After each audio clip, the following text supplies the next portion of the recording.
like last year through 6 games, I think at the time we only played like one team that had a winning record at the time or something. So, there's a lot of challenges, stuff, but again, we're up for it. We're up for it. Coach, your pass rush has been one of the best in the country so far this season. Do you feel like it has another level to go to, and kind of what are the steps it needs to take to get there? Yeah, it's funny. The outside perspective is true.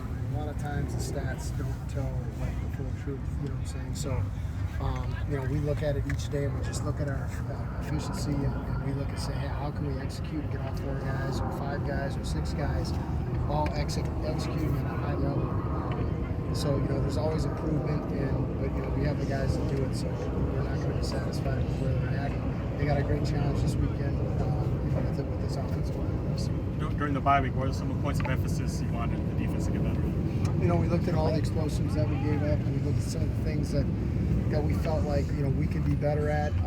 We also looked at ourselves and how other offenses are going to look at us, and so we want to break tendencies. So whatever they're preparing for, we can give them different looks and give them different calls in specific situations. So we know we're going up against some really good offenses. I think this is the 4th week in a row or something crazy like that, or 4th out of the last 5 weeks. We're a team that's averaging over 40 points a game. We're at 40 points a game, so we know that these guys are really good, and they're scouting us, and they're seeing us as one thing. We're just anything to get the quarterback, to second guess his reads, anything to get the offensive coordinator to have to adjust, or the play caller to adjust. We're going to try to do that like we do every day.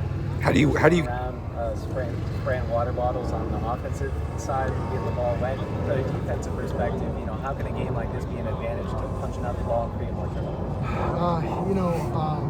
It's always advantage to me. Defense from a ball security standpoint in these type of games. But whether there's rain or not, we're always going to emphasize, trying to attack the ball and trying to, take advantage of teams that are trying to create, especially teams that try to create explosives off of broken plays.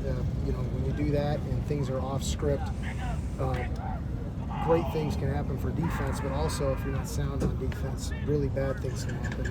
And this quarterback that we're going to see is he makes a lot of off script plays. So we're going to keep the emphasis, and if it's rain, great. If it's not, either way, we're going to attack the football. Hey, Coach. Touched on it a little bit, but what unique challenges is Devin Danpure? He's a creator. He's very efficient in the passing game. They've modeled their passing offense and the run offense just right around him. Everything they do really starts with their quarterback in the run game and the pass game, in their run play action, pass game, in their quick game. Everything. They're just really playing to his strengths. You can tell it's just a really well thought out offensive system that revolves around that guy that's going to touch the ball every play. Do you talk to Coach Mons at all about his background with Dampier, or do you just stick to what you've seen in Utah? A little bit, because what he tells us, scares the heck out of us. So, he's a big fan, and he's having a great year.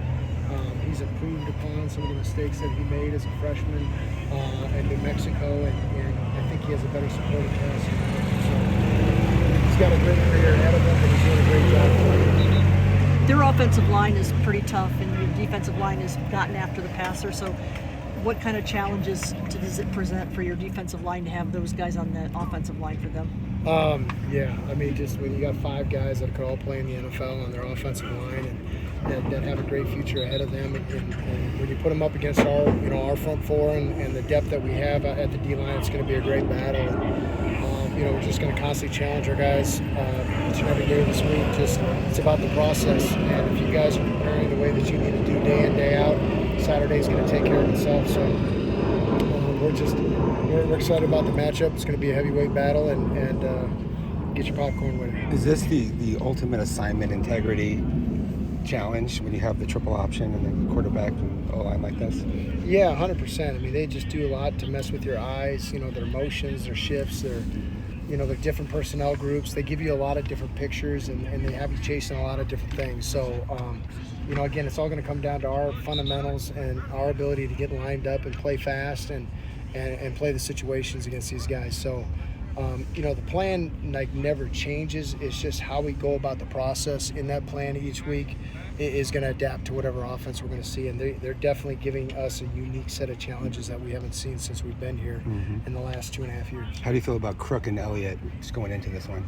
Yeah, I mean, they're both healthy and they're both running around, and we got those two guys running around, and they're going to make a lot of people right. So, anytime you got +1 or +0.5 players like those two guys, those are the type of guys that make other guys right when they're wrong or when they're getting beat. So, just going to let them guys go. After TCU, Dillingham talked a lot about the growth of the D-line, working together as a team and having team rush, not worrying about who the guy is to get the sack. How important do you think that's going to be against Utah's offensive line? That's important every day, every week, and everything we do. And we talk about Code Devils all the time. Well, Code Devils is, doing your 111th, being consistently good and occasionally great, playing hard, playing fast, play together. And really, if you just boil it down, it's just about being unselfish. If guys put the team ahead of themselves, the individual awards are going to come, and the individual accomplishments and those guys making plays is going to come. So it's really just our defensive culture and just what we constantly try to harp on. And when you see it come to fruition like it did 2 weeks ago, and guys are just able to, the sacks are right in front of them. One guy wins, the other guy keeps the cup so that one guy can make the play in the backfield. Guys get the drop, they play the situation, our guy drops, keys off the quarterback because the corner's playing in the flat and the safety's playing high. Guy sits in the zone, linebacker picks it off. I mean, that's really what playing team defense is all about.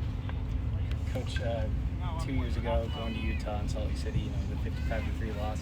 Have you looked back to that at all, found motivation through it, and how much have you seen this team grow since then? Yeah, I mean, well, our growth has been exponential. I mean, we're a different program right now, and our want to and what we're playing for is obviously on a completely different level.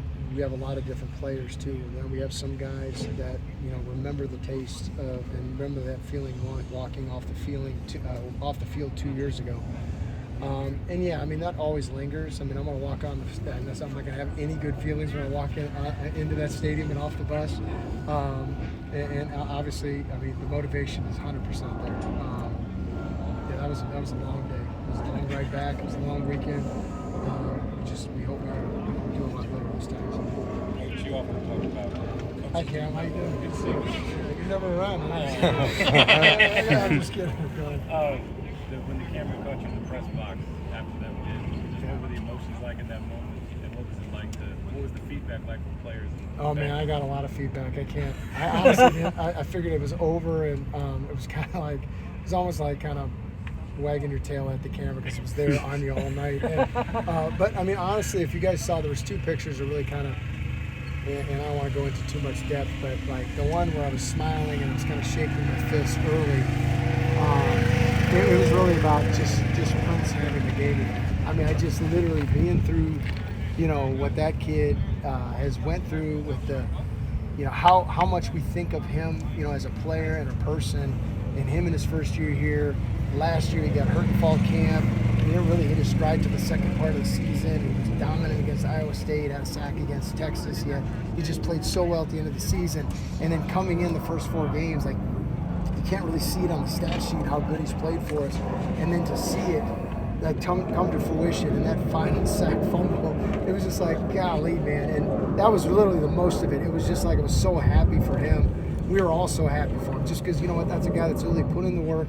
He's been consistent in his approach and everything, and it just paid rewards. I mean, even tonight, it just gets me choked up thinking about it, because when you see it come to fruition and it all comes together on a Saturday on the field for everyone to see, and there's no guy that deserved it more than Prince. You know what I'm saying? So that's where the happiness came from, and then being able to end it and the way we ended it that way, it was just there was a lot of emotions coming down that way. They got to put that in commercial, right? Like the ending shot of a commercial. Like, people keep reminding him of it. I know it. No, I know it's going to always come back up. It's living on tape now. Yeah, it's never going to die. Yeah. On that note, what's it like being in close quarters with Cannon Siegel when he's fired up like that? Yeah, Cannon. I thought that you were going to ask me about Cannon. You know what I mean? So, I didn't realize he was doing that gyration or whatever that. I thought maybe he stuck his finger in an electric outlet or something. But no, he gets emotional like we all were. We were all fired up doing our games. It's fun to win.